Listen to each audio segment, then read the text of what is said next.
నా తల్లి ఒక గొప్పతనం చేయాలి. ధ్యానం చేస్తున్నాం కానీ నాన్ వెజ్కి వదలలేదు. ఎందుకంటే మాకున్న ఒకే ఒక అలవాటు ఏంటంటే ఈ నాన్ వెజ్ మాంసాహారి. ఎందుకంటే మా నాన్న కోడి పందాల హెడ్. ఏ కోడి పంది చచ్చిపోయినా మొత్తం నైట్ 12 గంటలకు తీసుకొచ్చేవాడు. బాగా బలిసి ఉండే కోళ్ళు తినేవాళ్ళు. ఇట్లా నాన్ వెజ్ తినపోతే చచ్చిపోతామని భయం వచ్చింది మా ఛానల్ కూడా. తినపోతే బతకమా మనం అని. అదే శక్తి అదే శక్తి, లేకపోతే చచ్చిపోతామని ఉండేవాళ్ళు. ధ్యానం చేస్తున్న వాళ్ళని పొద్దున్న లేకపోతే మార్నింగ్ లేచి సర్వప్రాణులన్నీ సుఖంగా ఉండాలనేవాళ్ళు. మధ్యాహ్నం మోసం తినేవాళ్ళు. ఇది ఏంటి మాకు అసహ్యంగా ఉండేది. ప్రాణాలన్నీ సుఖంగా అంటే మళ్ళీ ఆయన కోసి తింటే ఏంటిది, మాట్లాడేది ఒకటి చేసేది ఒకటి. మాకు చాలా ఘర్షణ పడేది. ఏడుచుకున్నాం కూడా మేము వదలలేక. ఎందుకంటే మేము ఒక కుక్కను తప్ప అన్ని జంతువులు తిన్నాం. ఎలుకలు, ఎంట్రకాయలు, కాకులు, పిల్లులు, ముంగీసులు, నీళ్ల పాములు. ఎందుకంటే ఇది కొంటం కాదు, మాకు అన్ని వేటాడటం తెలుసు. ఉచ్చులు, వల, కాలవకి అడ్డంకి మావు, చేపలు పట్టుకోవడం. మా నాయన తింటే రోజు వండలేరు ఎదవలారంటే కాల్చి తినేవాళ్ళు చేపలు, కొంగలన్నింటినీ. ఇలాంటివి మాకు అసలు మాంసం తినకు చచ్చిపోతామో భయం వచ్చేది. మానుకున్నారు 2 రోజులు మానుకునేవాళ్ళు, మళ్ళీ 3 రోజులు మాంసం వంటలు తినేవాళ్ళు.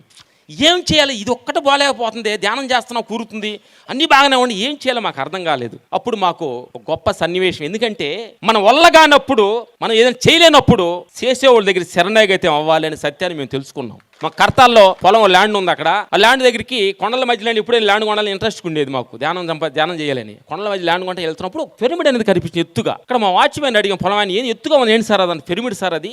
చూడండి ఎక్కడెక్కడో తిరిగాం కానీ ఈయన కనిపించలే మాకు. అది క్లైమాక్స్, ఎక్కడికి వెళ్ళాలో, క్లైమాక్స్ ఎక్కడ ఆగాలో అక్కడ ఆపుద్ది ప్రకృతి అన్న సంగతి మాకు అర్థమైంది. ప్రతి మనిషి దానిగా సహారిగా మారితే నీ సినిమా ఇటు తప్ప నీ సినిమా ప్లాపే. ఇది సత్యం మేము తెలుసుకున్నాం.